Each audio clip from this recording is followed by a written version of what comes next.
Hi, I'm Tommy Mester from data36.com, and this is the 5th episode of my SQL tutorial series. And in this one, I will show you a few more advanced SQL moves. Okay, to be fair, I would rather put them into the intermediate category. I mean, they are not beginner things, for sure, but that's also for sure that junior data scientists can't live without them. So, today, I will talk about subqueries, the SQL case syntax, and the having keyword. And this will definitely bring your SQL game to the next level and make you more efficient with SQL. Just a quick comment before we get started. If this is your first time here, this video is the 5th episode of an SQL tutorial series. And if you want to watch the whole thing, I created a nice YouTube playlist of all episodes. Find the link in the description.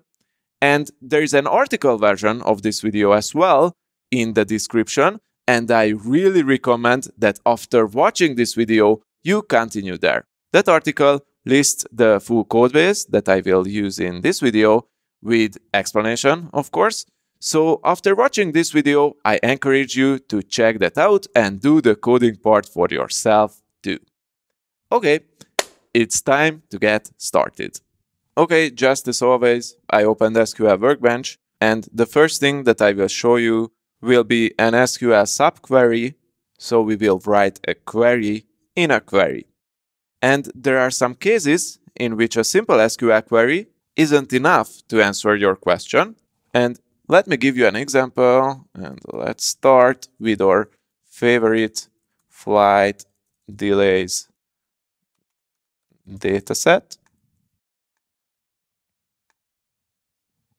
And let's say that we want to select the average departure delay by tail numbers, which is in the tail num column, from the table and return the minimum and maximum values of these calculated averages. And as a first try, let's try to solve this with the tools we have learned so far. And the solution will be something like this. So we wanted to group by the tail num column, right? And we wanted to calculate average departure delay, which is in the depth delay column. And of course, I want to have the segments in the select statement as well. So we will have the tail num column, the calculated average depth delay, which I will rename to average DT, average depth delay. And let's see the results. Okay, we have the tail numbers and the average departure delays.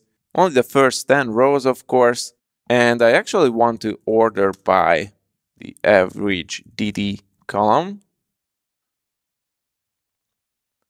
And so here is the minimum average depth delay. And if I remove the limit clause and print all tail numbers, I will see the maximum as well. So this is one of the values that we were looking for, the minimum value. And here is the maximum value. The answer is 385 and minus 3.25. Nice. Except that this is not the 100% correct answer for this question. I mean, sure, it's fine to scroll down to see the highest value in the average DD column. And it's fine to pick the lowest one from the top, but I don't like that. And it's not just that it's not elegant. It's more like that in real-life data science projects, quite often this is simply not enough. If your automated script, for instance, needs two specific values, a minimum and a maximum, you can't scroll through manually. You will need to provide that two specific values, and that's it, nothing else. So the question is that how do we select only these two values? And SQL-wise, the problem is that you have already run a function on your original table, and in SQL, you can't use nested functions like this one. This just won't work. I can run it, and the error message is actually that aggregate function calls cannot be nested. So it will just throw an error, and at this point you can solve this problem with this original query. So you have two choices. First, you can create a new SQL table and put this result there. Then you can run your min and max functions on that freshly created table. But this is not the preferred way because it's a bit complicated and it's not too flexible either. A better solution is to handle the result of this query as if it was a new table, but in reality, put it as a subquery into another query. Okay, first off, let me remove this stupid nested function. And let me show you how I will turn this query into a subquery. It will be actually really simple. I will put this between parentheses and I will rename it as my inner query. That's a stupid name, but you can come up with something smarter. And so with that, this became an inner query, and I can write select everything from like this. Again, this is an inner query, and this was the result of this inner query, and this outer query can query the result of this inner query. So this, if I ran this, let me run this. This will return the very same result because we select everything with the outer query from the inner query. See the very same result, but this time we, for instance, can run aggregate functions on the result of this inner query in the outer query. Let's say min average dt, which of course would select the minimum value of this table, and that would be, let's run it, minus 3.25, by the way. Fingers crossed. There it is. You can actually put the max value right after that, and it will calculate the max value as well, and just put it after that into the second column. See, here's the min value, here's the max value. And so again, if this looks complicated, let me simplify it. We ran an inner query, and the result of this query was queried with an outer query here. Or actually, here's the simplified formula. Select something from your inner query as something. Pretty cool, we have just gotten the results, and you have just learned that after the from keyword, you can always use subqueries instead of tables. And just to let you know, it doesn't apply only to the from keyword. For instance, in later tutorials, you will see examples where we will do it with the where keyword, but let's get back to that later. And let me add a quick side note here. So while this solution is very handy, I have to admit that sometimes creating new tables is more efficient in terms of CPU time. I just don't want to go into that right now because that would be a bit too advanced topic for this tutorial, but it's good if you at least hear about it. But instead of that, let me highlight the most important SQL subquery syntax requirements. When you use subqueries in SQL, you have to be very careful with the syntax. To be more specific, you have to watch out for two things. First, your inner query must go between parentheses, right? And the other thing is that your inner query must get a new name with aliasing. So right after the parentheses, add this s and a new name, except of course, then again, this should be something more meaningful than my inner query, but I leave that to you. And before we head over to the SQL CASE keyword, which is going to be very exciting, I wanted to mention that you can test yourself and find an exercise in the article version of this video, which I linked in the description. And the exercise will be this: calculate the sum of the distances by each plane, then take only those flights where this sum distance is greater than 1 million, and then calculate the average of the sum distances by flights. Okay, I won't show you the solution here, but you will find the detailed description of the exercise in the article that I linked, and you will find the solution there as well. So check that out if you are interested. And I will head over to the second, more advanced or intermediate level SQL concept, the case keyword, which is practically the if statement of SQL. Okay. Oops, I selected nothing. Anyways, let's say we want to see how many planes departed early, late, or on time. With our current toolset, we can do this by running 3 separate queries one by one. For instance, the number of flights that departed right on time would look something like this. Select, count the lines from flight delays table, where, and this is the important part, the depth delay column contains 0 limit. Then, let's see. And we had 624,472 flights where the depth delay was 0. Where did I put the limit clause here? I don't know. I will just remove it. And to have all the variations, you can change this to this, where the depth delay is greater than 0. We had 3,135,222 flights that departed late. And let's see how many departed early. 3,515,594. Very useful information.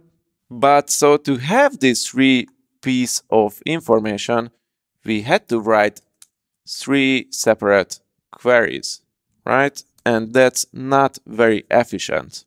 By the way, if you want to get all 3 at the same time, you can copy paste these queries, and instead of this second button, you can hit this first button, which says execute the selected SQL command, and if you do not select anything, it will just run all 3 right one by one, and you will get the results in 3 result table, result 1, result 2, result 3. Anyways, the good news is that you can also do this using a single but slightly more advanced SQL query. If you use the case SQL keyword, I will just go ahead and show it to you. We'll remove these and let's start easy. I will select everything from the table and I will just go ahead and add the case when syntax.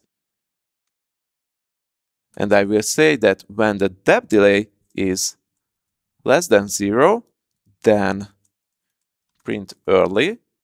When depth delay is greater than 0, then print late. And if it's anything else, so it can be practically 0, then print on time. And this is a syntax requirement as well. I will add, and I will name this column as segment. Limit 10, and let's run it.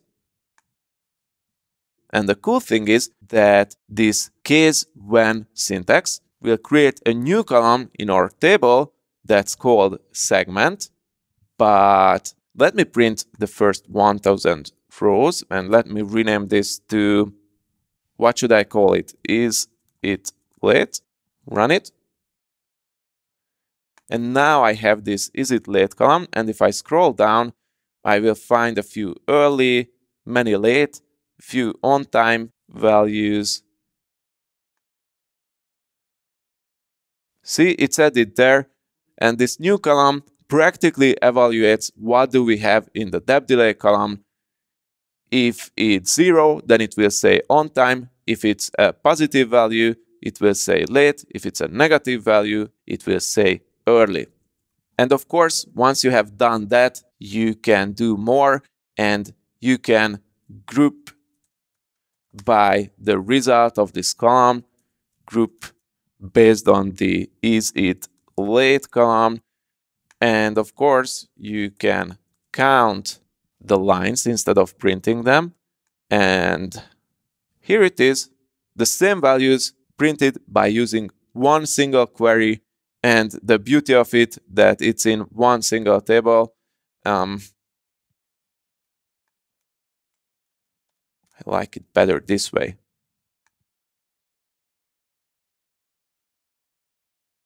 Okay, since I do formatting, let's do this. Okay, it's nicer. The point is the same. With case, you can add a new column to your table. And if you are familiar with if statements in Bash or in Python, it's not too hard to understand what's happening here. The case when part of your query practically categorizes the flights based on the depth delay column into 3 categories: early, late, and on time.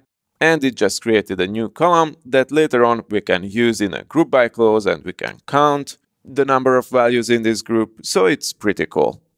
To be honest, I don't use the SQL case statement too often during my daily job, but sometimes it's very handy when I have to do some quick and dirty data cleaning or transformation, turn a continuous value into a categorical one, like we did in the example, and so on.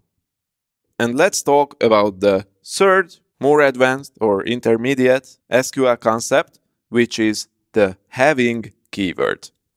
I will just remove this, close this, clear this. Tabula rasa. So you will need the having keyword for complex queries. Having is implemented practically for one thing. It's for filtering on the results of SQL functions like count, sum, average, and so on. Now you might ask, isn't the where keyword for filtering in SQL? And you are right, but here's the thing. In SQL, you can't use where with the results of aggregate functions. Why is that? Here's a short explanation. Let's say we want to query something simple from our table. Let's say how many times an airport shows up in the table. You should go, of course, with this query, select everything from flight delays, limit 10. This is not the query yet. I just need to take a look at the data. So we will need, let's say, go with the dest. So the destination value, it could be the origin as well, but I will go with the dest column. The question wasn't specific enough. That's a typical data science problem. So we will go with the dest column. We will actually group by dest, and we want to count the values that are grouped by dest. I can remove this.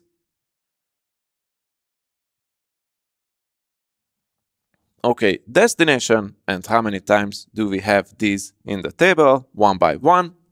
Great, we have done similar things before already, but now we want to see only those dest values that show up more than 10,000 times.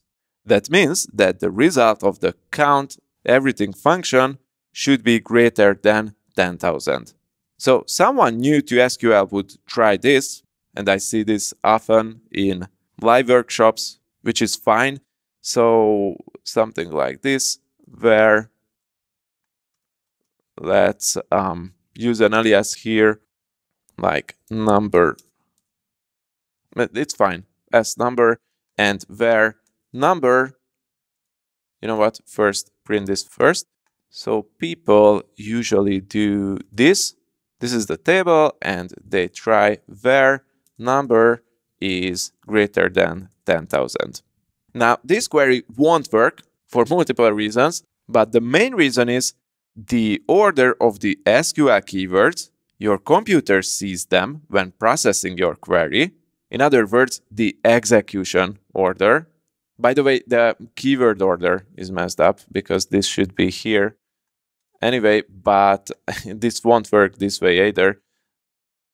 The error message is that column number does not exist, and that's because the execution order of your keyword is first from, then where, then group by, and then select.